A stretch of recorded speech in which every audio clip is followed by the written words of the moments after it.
Hi, Miss Carol. How you doing? Heirloom varieties. And of course, people always say, hey, the best tasting, tomatoes are heirloom varieties. What do you think about that?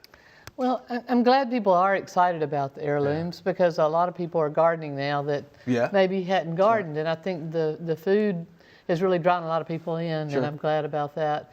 And heirlooms are wonderful and fun to play with, and they're quite yummy. But the truth is they can be more difficult to grow because a lot of them don't have the disease resistance that people have worked toward breeding. And especially for those of us who are trying to grow things more organically, if we get those plants that have been bred to be disease resistant, then we're one step forward already. So I'm not against the heirlooms, don't get me wrong.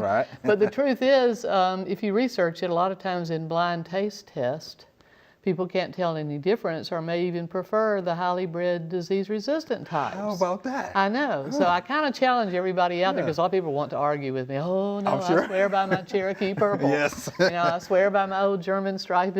And grow them, grow whatever you love. I'm not telling anybody what to do.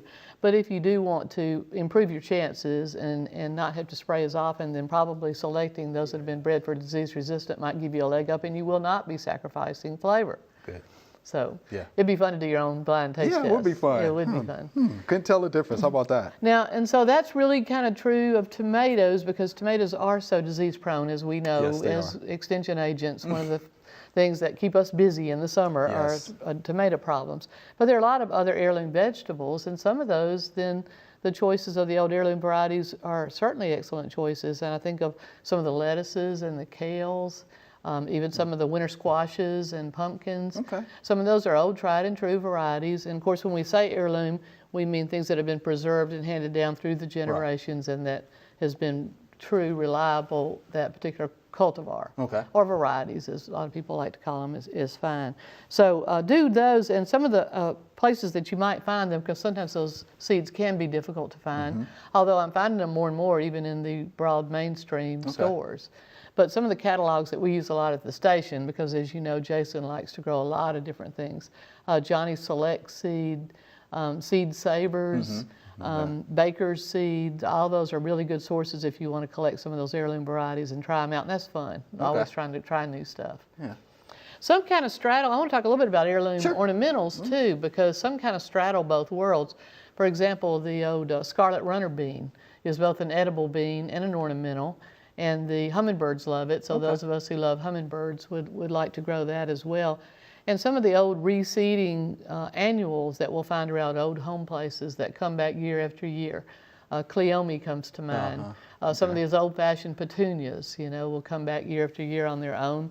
And that, again, proves their durability and adaptability to our climate. And they do provide nectar for our butterflies and other pollinators. Also, some of the shrubbery that we think of sort of when we think of the Old South. And I think part of the value of having heirlooms is a sense of place. Because when we think of gardenia, when we think of camellia, even though Northerners do grow hydrangeas, it still gives that sense of an heirloom of a garden that comes from the past and has a feel of antiquity even. So that's pretty cool.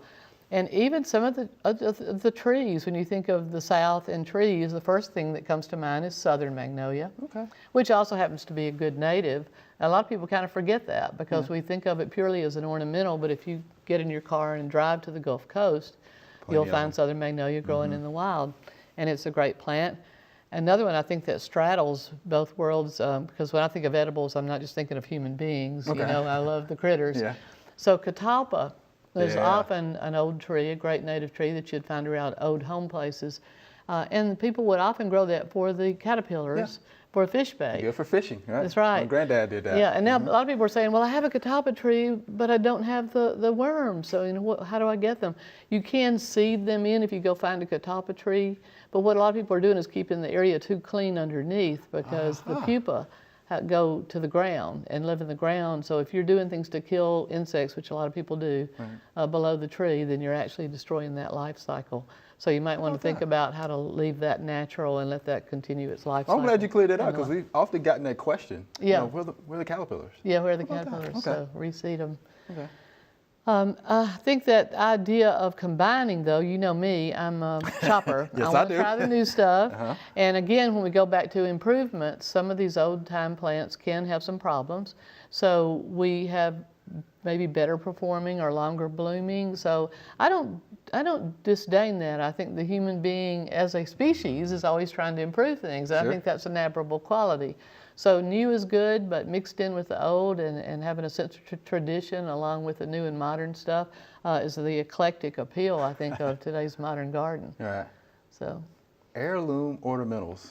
I wonder if folks have ever really thought about that.